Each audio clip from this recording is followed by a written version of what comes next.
ഗർവമെന്ന മത്സരത്തിൽ കുറഞ്ഞു അഹങ്കാരം. വേഗത്തിന്റെ യഥാർത്ഥ ശക്തിയെ അനുഭവം മനസ്സിലാക്കിപ്പിച്ചു. സ്വദേശി ഗവൺമെന്റ് ഫോറിൻ ഗവൺമെന്റിനേക്കാളും മുന്നിലായിരുന്നു. ഭാരത് X1 എന്നത് ക്വാളിറ്റിയുടെയും വിശ്വാസത്തിന്റെയും രൂപമാണ്. പാരമ്പര്യം കാരണം വിജയത്തിന്റെ രഹസ്യമായി മാറി. സ്വപ്നങ്ങൾക്ക് പ്രായവുമില്ല, അതിന്റെ വേഗതയും കുറയാറില്ല. മൈതാനത്തിൽ ഹൈവേ ട്രാക്കിൽ 2 കാറുകൾ അടുത്തടുത്ത് നിൽക്കുകയായിരുന്നു. അവിടെ ചുറ്റി നിന്ന ആളുകൾ ഒച്ചയുണ്ടാക്കിക്കൊണ്ടിരിക്കുകയായിരുന്നു. ഒരു വശത്ത് തിളങ്ങുന്ന സ്പോർട്സ് കാറിൽ നാട്ടിലെ വളരെ ഫേമസ് ആയ ഓട്ടോമൊബൈൽ ബിസിനസ്സുകാരൻ വിക്രം റാഠോർ ഇരിക്കുകയായിരുന്നു. മറ്റൊരു വശത്ത് ഒരു ക്ലാസിക് പക്ഷേ മോഡിഫൈഡ് കാറിൽ 65 വയസ്സ് തികഞ്ഞ ആത്മവിശ്വാസം നിറഞ്ഞ കൗസല്യ ദേവി ഇരിക്കുകയായിരുന്നു. അവരെ ഓട്ടോമൊബൈൽ ലോകത്ത് ജനങ്ങൾ റാണി ഓഫ് ദ റേസ് ട്രാക്ക് എന്ന പേരിൽ വിളിക്കുമായിരുന്നു. ഇപ്പോഴും അവകാശമുണ്ട് കൗസല്യ ദേവി, നിന്റെ തോൽവി സമ്മതിക്ക്. ഇപ്രാവശ്യം നിന്നെ കൊണ്ട് വിജയിക്കാൻ പറ്റില്ല. നിന്നെ കൊണ്ട് ഈ കാർ വെച്ചിട്ട് എന്നെ ഈ റേസിൽ തോൽപ്പിക്കാൻ പറ്റില്ല. നിങ്ങൾക്ക് എന്നെ കുറിച്ച് നന്നായി അറിയാം വിക്രം. പരാജയം എന്ന വാക്ക് പറയാൻ പോലും മടിക്കുന്നവളാണ് ഞാൻ. എന്നെ തോൽപ്പിക്കാൻ ഇതുവരെ ആരും ഈ ലോകത്ത് ജനിച്ചിട്ടില്ല. ഇത് കേട്ടതും വിക്രമിന്റെ മുഖം വാടിപ്പോയി. പിന്നെ അദ്ദേഹത്തിന്റെ ശ്രദ്ധ അദ്ദേഹം കാറിലേക്ക് ചെലുത്തി. ഉടൻ തന്നെ റേസ് തുടങ്ങി. സ്പീഡോമീറ്ററിന്റെ മുള്ള ഉടനെ മുകളിലേക്ക് പോയി. തുടക്കത്തിൽ വിക്രമിന്റെ കാർ മുൻപിൽ പോവുകയായിരുന്നു. പക്ഷെ അവസാനത്തെ വളവിൽ കൗസല്യ ദേവി തന്റെ ഡ്രൈവിംഗ് സ്കിൽ ടെക്നിക് മനസ്സിലാക്കി വേഗത കൂട്ടി. അവർ റേസിൽ ജയിച്ചു. ആൾക്കാരൊക്കെ നന്നായി കൈതട്ടാൻ തുടങ്ങി. വിക്രം കാറിൽ നിന്നും ഇറങ്ങി. അദ്ദേഹത്തിന്റെ മുഖത്ത് ദേഷ്യം നന്നായി കാണാൻ സാധിച്ചു. തീർച്ചയായിട്ടും ഒരു ദിവസം ഞാൻ നിന്നെ തോൽപ്പിക്കും. ഒരു ദിവസം ഈ ജനങ്ങളുടെ കൈത്തട്ടുകൾ എനിക്ക് കിട്ടും, അത് നിങ്ങൾക്ക് കിട്ടില്ല. വിക്രം, നിനക്ക് എന്നെ ഒരിക്കലും ജയിക്കാനാവില്ല. ഒരുപക്ഷെ എന്റെ സ്ഥാനത്ത് കാറിൽ വേറെ ആരെങ്കിലും ഉണ്ടായിരുന്നെങ്കിൽ അപ്പോൾ ഈ ക്ലാപ്സ് നിനക്ക് തന്നെ കിട്ടുമായിരുന്നു. ദേ നോക്ക്, ഞാൻ നിനക്ക് വേണ്ടി സങ്കടപ്പെടുകയാണ്. നീ വളരെ നന്നായി കാർ ഓടിക്കുന്നു. നിനക്ക് ആരെ വേണമെങ്കിലും തോൽപ്പിക്കാനാകും, പക്ഷെ എന്നെ തോൽപ്പിക്കാനാവില്ല. ഇങ്ങനെ പറഞ്ഞിട്ട് കൗസല്യ ദേവി ചിരിച്ചു. എന്നിട്ട് അവിടെ നിന്നും പുറപ്പെട്ടു. വിക്രം ദേഷ്യത്തോടെ നേരെ തന്റെ വീട്ടിലേക്ക് ചെന്നു. വീട്ടിലേക്ക് ചെന്നതും അദ്ദേഹത്തിന്റെ മകൾ കാമ്യ അദ്ദേഹം ദേഷ്യത്തോടെ ഇരിക്കുന്നത് ശ്രദ്ധിച്ചു. അച്ഛാ, എന്താണ് പറ്റിയത്? നിങ്ങളുടെ മുഖം എന്താ ഇത്ര ദേഷ്യത്തോടെ ഇരിക്കുന്നത്? വീണ്ടും ഇപ്രാവശ്യം കൗസല്യ ദേവി എന്നെ റേസിൽ തോൽപ്പിച്ചു. പക്ഷേ നീ നോക്ക് കാമ്യ, തീർച്ചയായിട്ടും ഒരു ദിവസം അദ്ദേഹത്തിന്റെ തിമിറിനെ ഞാൻ പൂർത്തിയാക്കും. അച്ഛാ, നിങ്ങൾ എന്തിനാ അവരോട് റേസ് പോകുന്നത്? ജനങ്ങൾ അവരെ കുറിച്ച് എന്തു പറയുന്നെന്ന് നിങ്ങൾക്കറിയാമല്ലോ. റാണി ഓഫ് റേസ് ട്രാക്ക്. തന്റെ മകളുടെ വായിൽ നിന്നും കൗസല്യ ദേവിയെ കുറിച്ച് പുകഴ്ത്തി പറയുന്നത് കേട്ടതും വിക്രമിന്റെ ദേഷ്യം വീണ്ടും അധികരിച്ചു. മതി, നിർത്ത്. നിന്റെ അച്ഛൻ അദ്ദേഹത്തിന്റെ അടുത്ത് റേസിൽ തോറ്റിട്ട് വന്നിട്ടുണ്ട്, പക്ഷെ നീ അവരെ സപ്പോർട്ട് ചെയ്യുന്നോ? ഞാനും നോക്കിക്കൊണ്ടേയിരിക്കുന്നു കാവ്യ. നീ എപ്പോഴും കൗസല്യ ദേവിനെ കുറവായിട്ട് സംസാരിച്ചിട്ടില്ല. കാമ്യ ഒന്നും മിണ്ടിയില്ല. അവൾ അവിടെ നിന്നും പോയി. ദിവസങ്ങൾ അങ്ങനെ കടന്നുപോയി. ഒരു ദിവസം കാമ്യ തന്റെ സ്കൂട്ടിയിൽ ഗാർഡനിലേക്ക് ചെന്നു. അവിടെ അർജുൻ അവൾക്ക് വേണ്ടി കാത്തിരിക്കുകയായിരുന്നു. കാമ്യ, ഞാൻ നിനക്ക് വേണ്ടിയാണ് 2 മണിക്കൂറുകളായിട്ട് ഈ പാർക്കിൽ വെയിറ്റ് ചെയ്യുന്നു. ഇനിയും എത്ര ദിവസത്തേക്ക് 90s കപ്പിൾസിനെ പോലെ ഇങ്ങനെ പാർക്കിൽ വെയിറ്റ് ചെയ്യുക? ഇവർ എന്ത് ചെയ്യാൻ പറ്റും പറയൂ. ഇവിടെ നോക്ക് കാമ്യ, നിനക്ക് അറിയുമല്ലേ നിന്റെ ഡാഡി എന്റെ മുത്തശ്ശന്റെ മേലെ എത്ര കോപത്തോടുണ്ടെന്ന്. കാരണം ഇന്ന് വരെ അദ്ദേഹത്തിനെ കൊണ്ട് എന്റെ മുത്തശ്ശനെ തോൽപ്പിക്കാൻ പറ്റില്ല. അതുകൊണ്ട് നമ്മളുടെ കല്യാണ കാര്യത്തിന് അദ്ദേഹത്തിനോട് പറയാൻ എനിക്ക് പേടിയായിട്ടുണ്ട്. തീർച്ചയായിട്ടും അദ്ദേഹത്തോട് പറഞ്ഞാൽ അദ്ദേഹം പറ്റില്ല എന്ന് പറയും. നീ എന്താണ് പറഞ്ഞു വരുന്നത്? ജീവിതകാലം മുഴുവൻ ആരും കാണാതെ ഇങ്ങനെ രഹസ്യമായി മീറ്റ് ചെയ്യാമെന്നോ? എന്നെങ്കിലും ഒരു ദിവസം നമ്മളെ കുറിച്ചുള്ള കാര്യം അച്ഛനും അറിയേണ്ടതല്ലേ? വേറെ ആരെങ്കിലും അദ്ദേഹത്തോട് പറയുന്നതിന് മുൻപ് നമ്മൾ എന്തുകൊണ്ട് അവരോട് പറഞ്ഞുകൂടാ? അർജുൻ കുറച്ചു സമയം നന്നായി ചിന്തിക്കാൻ തുടങ്ങി. നീ പറയുന്ന കാര്യങ്ങൾ നേരാണ്. ഇതാണോ കാര്യമെങ്കിൽ നാളെ രാവിലെ തന്നെ നിന്റെ വീട്ടിലേക്ക് വന്ന് നിന്നെ ചോദിക്കാം. നിന്റെ മുത്തശ്ശിയോട് പറഞ്ഞ് എന്നെ പെണ്ണ് ചോദിക്കാൻ അയച്ചാൽ എങ്ങനെയായിരിക്കും? നിനക്കെന്താ ഭ്രാന്താണോ? നിന്റെ അച്ഛൻ എന്റെ മുത്തശ്ശനെ എപ്പോൾ കണ്ടാലും അദ്ദേഹത്തിന്റെ തോൽവികൾ അദ്ദേഹത്തിന് ഓർമ്മ വരും. ഒരുപക്ഷെ എന്റെ മുത്തശ്ശനെ അഴിച്ചാൽ നിന്റെ അച്ഛൻ തീർച്ചയായിട്ടും ഈ സമ്മതത്തിനെ പറ്റില്ല എന്ന് പറയും. എന്നാ ശരി, ഞാൻ നാളെ നിനക്ക് വേണ്ടി കാത്തുകൊണ്ടിരിക്കും. ഇങ്ങനെ പറഞ്ഞിട്ട് കാമ്യ അവിടെ നിന്നും പോയി. അടുത്ത ദിവസം രാവിലെ കൗസല്യ ദേവി തന്റെ ഗാർഡനിൽ നിന്നുകൊണ്ട് തന്റെ ലക്ഷറി മോഡിഫൈഡ് കാറുകളെ നോക്കുകയായിരുന്നു. അവരുടെ ഗരാജ് ഒരു മ്യൂസിയത്തിനേക്കാളും വലുതായിരുന്നു.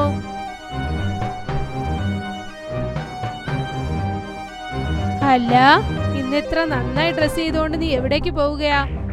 എവിടെയില്ല മുത്തശ്ശി. ഇന്ന് എൻ്റെ ഒരു ഫ്രണ്ടിൻ്റെ പാർട്ടി ഉണ്ട്. അവൻ എന്നെ വേഗം വരാനായിട്ട് പറഞ്ഞിട്ടുണ്ട്. കൗസല്യാദേവി ചിരിച്ചു. മോർണിംഗിൽ നിന്റെ ജനറേഷനിൽ പാർട്ടി ചെയ്യുന്നുവെന്നോ?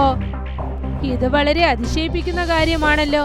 നിന്റെ ജനറേഷനിലൊക്കെ എപ്പോഴും രാത്രിയല്ലേ നിങ്ങൾ പാർട്ടി നടത്തുക? അതെ അതെ, അവൻ ഏതോ ഒരു മുഖ്യമായ കാര്യമായിട്ട് പുറത്തു പോകുന്നു. അതുകൊണ്ടാണ് പാർട്ടീനെ ഇത്ര വേഗമായിട്ട് വെക്കുന്നു. ഇങ്ങനെ പറഞ്ഞിട്ട് അർജുൻ അവിടെ നിന്നും പുറപ്പെട്ടു പോയി. കൗസല്യാദേവി ചെറുതായെന്ന് ചിരിച്ചു. ഈ കാലത്തിലെ കുട്ടികൾ വയസ്സായ ആളുകളെ മണ്ടന്മാരെന്നാ കരുതുന്നേ. നമ്മൾക്കൊന്നും മനസ്സിലാവില്ലെന്ന് ഇവർ കരുതുകയാണ്.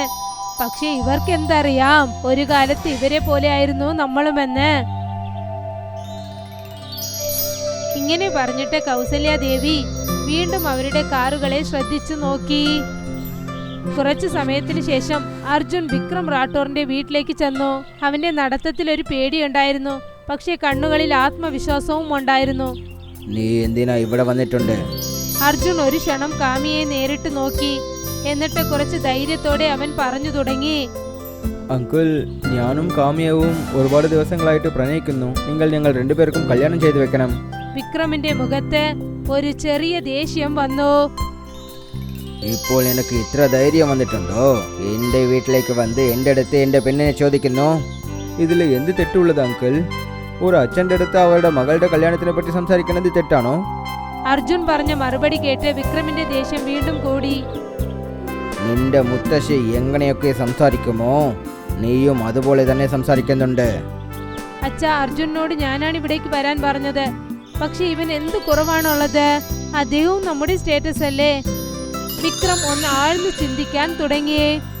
അദ്ദേഹത്തിന്റെ മനസ്സിൽ ഒരു ഐഡിയ വന്നു. ഇവന്റെ മുത്തശ്ശീനെ നാണം കെടുക്കാൻ ഈ ഒരു അവകാശമാണ് ഉള്ളത്. പേരന്റെ മനസ്സ് കഷ്ടപ്പെട്ടാൽ പിന്നെ മുത്തശ്ശിയും കഷ്ടപ്പെടുമല്ലേ? അതിനുശേഷം അദ്ദേഹം അർജുനോട് പറഞ്ഞു, ശരി, നീ എൻ്റെ പെണ്ണിനെ കല്യാണം കഴിക്കണമെന്ന് വിചാരിച്ചാൽ അതിനാദ്യം നീ നിന്നെ നിരൂപിച്ച് കാട്ടണം. എനിക്ക് ഒന്നും മനസ്സിലായിട്ടില്ല. ഒരു കണ്ടീഷനുണ്ട്. വരാൻ പോകുന്ന ഇന്റർനാഷണൽ സൂപ്പർ റേസിംഗ് കാർ കോമ്പറ്റീഷനിൽ നീ എന്നെ തോൽപ്പിക്കണം. ഒരുപക്ഷെ ആ റേസിൽ നീ വിജയിച്ചാൽ ഞാൻ എൻ്റെ പെണ്ണിനെ നിനക്ക് കല്യാണം കഴിച്ചു തരാം. അർജുൻ പെട്ടെന്ന് ഞെട്ടിപ്പോയി. പിന്നെ കുറച്ചു സമയം ആലോചിച്ചിട്ട് അവൻ ശരിയെന്ന് സമ്മതിച്ചു. ശരി അങ്കിൾ, ഞാൻ നിങ്ങളുടെ ചാലഞ്ചിനെ ഏൽക്കുന്നു. ഇങ്ങനെ പറഞ്ഞിട്ട് അർജുൻ അവിടെ നിന്നും പുറപ്പെട്ടു. അച്ഛാ, നിങ്ങൾ എന്തിനാണ് ഇങ്ങനെ ഒരു ചാലഞ്ച് വെച്ചത്? എന്തിനാ? അവൻ നിന്നെ ശരിക്കും പ്രേമിക്കുന്നല്ലേ? അവൻ നിന്നെ കല്യാണം കഴിക്കാനായിട്ട് ഒരു ചെറിയ ചാലഞ്ചിൽ പോലും വിജയിക്കാൻ പറ്റില്ലേ? കാമ്യ മിണ്ടാതെ നിന്നു. എന്നിട്ട് പോയി. അവൾ പോയതും വിക്രം ചിരിച്ചു. കൗസല്യാദേവി, നിന്നെ നാണം കെടുക്കാനുള്ള സമയം വന്നിട്ടുണ്ട്. ഇപ്പോൾ നിങ്ങളുടെ പേരക്കുട്ടീനെ ഞാൻ ജയിച്ച് നിങ്ങളുടെ എല്ലാ വിജയക്കണക്കിനെയും ശരിക്കുള്ള സമയത്തിൽ തിരിച്ചു തരുന്നു. മറ്റൊരു വശത്ത് വിക്രം വിഷമത്തോടെ വീട്ടിലേക്ക് ചെന്നു. കൗസല്യദേവിക്ക് അവനെ കണ്ടതും തന്നെ മനസ്സിലായി കാര്യം എന്തോ സീരിയസ് ആണെന്ന്. അല്ല, നീ നിന്റെ കൂട്ടുകാരന്റെ ബർത്ത്ഡേ പാർട്ടിക്ക് പോവുകയായിരുന്നില്ലേ? പാർട്ടിക്ക് പോയിട്ട് തിരികെ വരുന്നവർ സന്തോഷത്തോടെ വരും. പക്ഷെ നിന്റെ മുഖം എന്താ ഇങ്ങനെ വാടിയിരിക്കുന്നത് മോനെ? അർജുൻ തന്റെ മുത്തശ്ശിയോട് നടന്ന കാര്യങ്ങളെല്ലാം പറഞ്ഞു. ഇത് കേട്ടതും കൗസല്യയുടെ മനസ്സിൽ അവർ ഒരു തീരുമാനമെടുത്തു. ആ വിക്രം റാഠോറിന് ഇതുവരെ റേസിൽ എന്നെ ജയിക്കാനായില്ല. അവൻ എങ്ങനെയെങ്കിലും നിന്നെ തോൽപ്പിച്ച് എന്നെ നാണം കെടുത്താൻ ശ്രമിക്കുകയാണ്. ഇത് നിന്റേത് മാത്രമല്ല, ഇത് എനിക്കുള്ള യുദ്ധമാണ്. നീ നല്ല കാര്യമാണ് ചെയ്തത്. അവന്റെ ചാലഞ്ച് നീ അംഗീകരിച്ചു. ഇപ്പോൾ അവന് മനസ്സിലാകും നിന്റെ ശരീരത്തിലും എന്റെ രക്തമാണ് ഓടുന്നതെന്ന്. മറുവശത്ത് വിക്രം തന്റെ ഓഫീസിൽ ഇരുന്നു കൊണ്ട് ചിരിക്കുകയായിരുന്നു. അപ്പോഴാണ് അദ്ദേഹത്തിന്റെ ജോലിക്കാരൻ അകത്തേക്ക് വന്നത്. മുതലാളി, ഞാൻ കേട്ടിട്ടുണ്ട് നിങ്ങൾ കൗസല്യാദേവിന്റെ പേരക്കുട്ടീനെ കാർ റേസ് ചാലഞ്ച് വെച്ചിട്ടുണ്ടല്ലേ? നിങ്ങളെ ഇതുപോലെ ചെയ്തിരിക്കാൻ പറ്റില്ല. അവൻ കൗസല്യാദേവിന്റെ പേരക്കുട്ടിയാണ്. അവരുടെ അടുത്ത് നിങ്ങളെക്കാളും ഒരുപാട് ലക്സറി കാറുകളുണ്ട്. പിന്നെ മറക്കല്ലേ, അർജുന്റെ ശരീരത്തിലും അവരുടെ രക്തമാണ് ഓടുന്നത്. വിക്രം ഉച്ചത്തിൽ ചിരിച്ചു. ആ കിഴവിൻ്റെ അടുത്ത് എത്ര കാറുകൾ വേണമെങ്കിലും ഉണ്ടായിരിക്കാം. ഈ പ്രാവശ്യം ഞാൻ വിദേശത്തിൽ നിന്ന് ഓർലെസ് വീറ്റ്വെൽ ഫാന്റമാക്സിനെ വർദ്ധിപ്പിച്ചു. ഈ കാറാണ് യൂറോപ്പിന്റെ ടോപ്പ് റേസിംഗ് മിഷൻ. ഈ കാറിനെയാണ് ലോകത്തിലുള്ള എല്ലാവരും നമ്പർ 1 കാറായിട്ട് സംസാരിക്കുന്നുണ്ട്. ഞാൻ അവരുടെ പേരക്കുട്ടീനെ തീർച്ചയായിട്ടും തോൽപ്പിക്കും.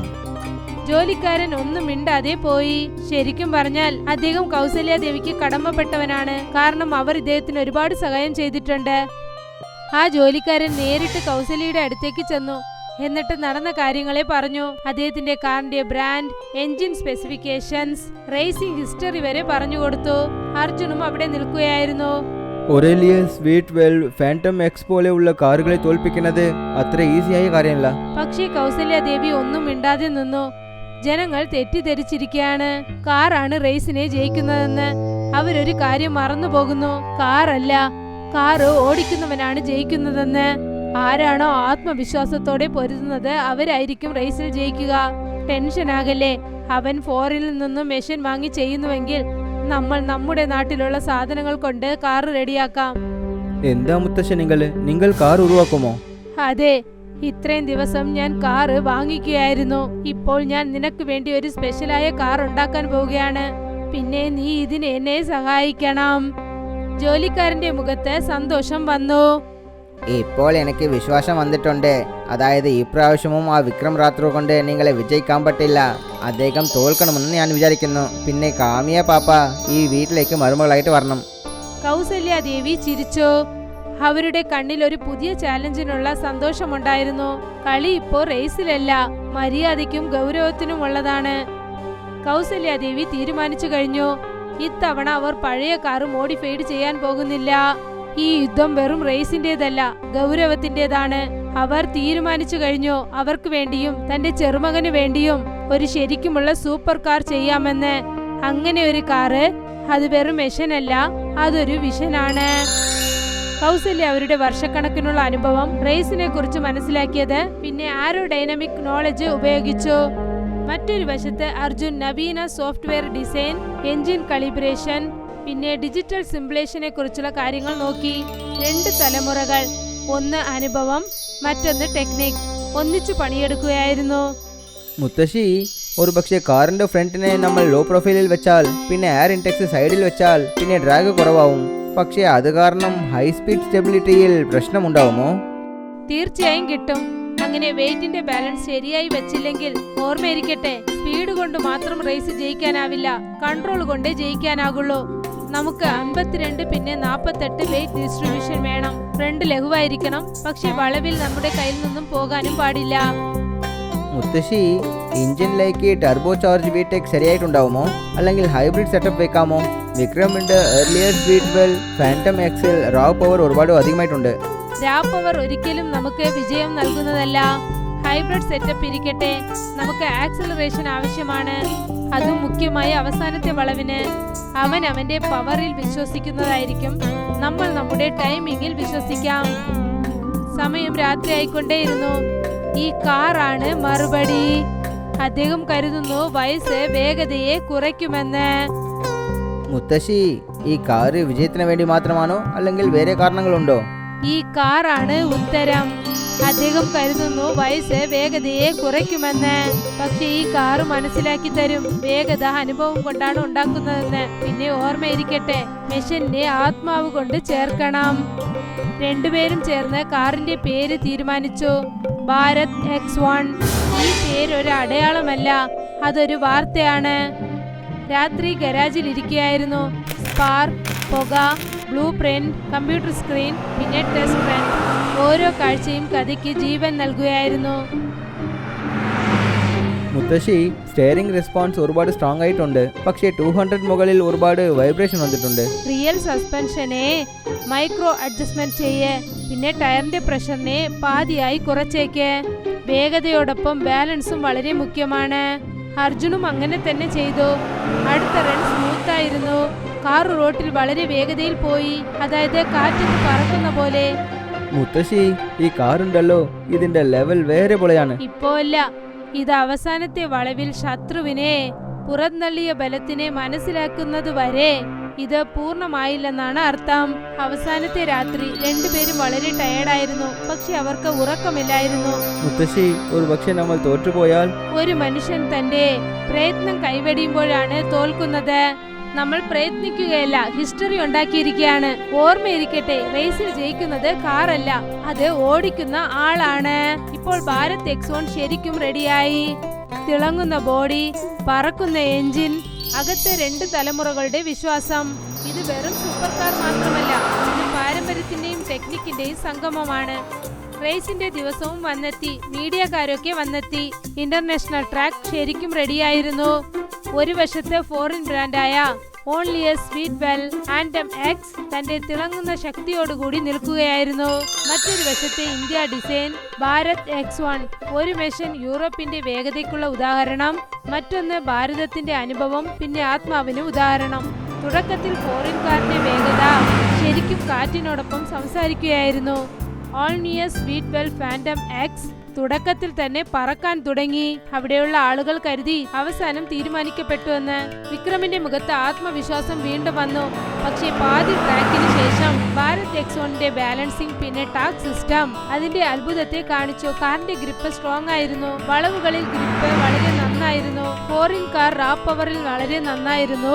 അതേസമയം ഭാരത് X1 ബാലൻസിംഗ് പിന്നെ ടൈമിംഗിൽ കളിക്കുകയായിരുന്നു. മുത്തശ്ശി പറഞ്ഞത് ശരിയാണ്, റേസ് എന്നത് ബുദ്ധി കൊണ്ടാണ് ജയിക്കുന്നത്. അവസാനത്തെ ലാപ്പ് സ്റ്റേഡിയം മുഴുവൻ ശാന്തമായിരുന്നു. അർജുൻ സ്റ്റെയറിംഗ് പിടിക്കുകയായിരുന്നു. കൗസല്യ അവിടെ നിന്നുകൊണ്ട് അവനെ നോക്കുകയായിരുന്നു, കണ്ണുകളിൽ ആത്മവിശ്വാസത്തോടെ. അവസാനത്തെ വളവിൽ അർജുൻ റിസ്ക് എടുത്തു. അവൻ കാറ് അകത്തുള്ള ലൈനിൽ കൂടി കൊണ്ടുവന്നു. ടയർ ചീറി, എഞ്ചിൻ ശബ്ദമുണ്ടാക്കി. ഭാരത് X1 നേരെ കാറ്റിനെ കീറി മുറിച്ചുകൊണ്ട് മുന്നിലോട്ട് പറന്നു വന്നു. പിന്നെ അടുത്ത ക്ഷണം തന്നെ ഭാരത് X1 ഫിനിഷിംഗ് ലൈനിൽ നമ്പർ 1ന്റെ രൂപത്തിൽ കടന്നു. അവിടെ നിന്നുകൊണ്ടിരുന്ന എല്ലാവരും കൈതട്ടി പ്രോത്സാഹിപ്പിച്ചു. വിക്രം റാഠോർ ആദ്യമായി മനസ്സിലാക്കി, അനുഭവത്തിനും ആത്മവിശ്വാസത്തിനും മുന്നിൽ അഹങ്കാരം കൊണ്ട് ജയിക്കാനാവില്ല. കൗസല്യാദേവി, ഇന്ന് ഞാൻ തോറ്റും വിജയിച്ചിട്ടുണ്ട്. കാരണം ഇന്ന് ഞാൻ മനസ്സിലാക്കിയിട്ടുണ്ട്, അഹങ്കാരം ഒരു മനുഷ്യനെ കുരുടാക്കി മാറ്റുമെന്ന്. ഞാൻ എപ്പോഴും മിഷന്റെ ബലത്തിനെ മാത്രമാണ് വിശ്വസിച്ചത്. പക്ഷേ നിങ്ങൾ നിരൂപിച്ചു ശരിക്കുമുള്ള ബലം മൂളയിലും മനസ്സിലും ഉണ്ടെന്ന്. ഞാൻ വിചാരിച്ചത് എന്നെ കൊണ്ട് എന്തിനാ നിങ്ങളെ തോൽപ്പിക്കാൻ പറ്റില്ലെന്ന് വെച്ചാൽ നിങ്ങൾക്ക് അധിഷ്ടമുണ്ടെന്ന് വിചാരിച്ചു. പക്ഷേ ഇന്ന് ഞാൻ മനസ്സിലാക്കി, നിങ്ങളുടെ വിജയം നിങ്ങളുടെ അധ്വാനം, നിങ്ങളുടെ അനുഭവം, പിന്നെ ആത്മവിശ്വാസം കാരണമാണെന്ന്. ഞാൻ അഹങ്കാരത്തിൽ ഒരു തെറ്റ് ചെയ്തു പോയിട്ടുണ്ട്. ഞാൻ നിങ്ങളുടെ വയസ്സിനെ നിങ്ങളുടെ ബലവീനമാണെന്ന് വിചാരിച്ചത്. ഇന്ന് ഞാൻ നിങ്ങളുടെ അടുത്ത് ക്ഷമ ചോദിക്കുന്നു. എൻ്റെ തിമിറിന് വേണ്ടി, എൻ്റെ വിചാരണയിന് വേണ്ടി. എൻ്റെ ഈ വിചാരണ കാരണമാണ് നിങ്ങളുടെ പേരക്കുട്ടിയോട് അങ്ങനെ സംസാരിച്ചത്. അർജുൻ, നീ റേസ് മാത്രം വിജയിച്ചിട്ടില്ല, നീ എൻ്റെ കാഴ്ചയെ തന്നെ മാറ്റിയിട്ടുണ്ട്. കാമ്യ, ഞാൻ ഇപ്പോൾ തന്നെ നിന്നെ അർജുൻ്റെ അടുത്ത് ഒപ്പടയ്ക്കുന്നു. കാമ്യയുടെ കണ്ണുകൾ സന്തോഷം കൊണ്ട് നിറഞ്ഞിരുന്നു. അർജുൻ കൗസല്യയെ നോക്കി. അവരുടെ കണ്ണുകളിൽ സന്തോഷമുണ്ടായിരുന്നു. പക്ഷേ കഥയുടെ യഥാർത്ഥ ക്ലൈമാക്സ് ഇതല്ല.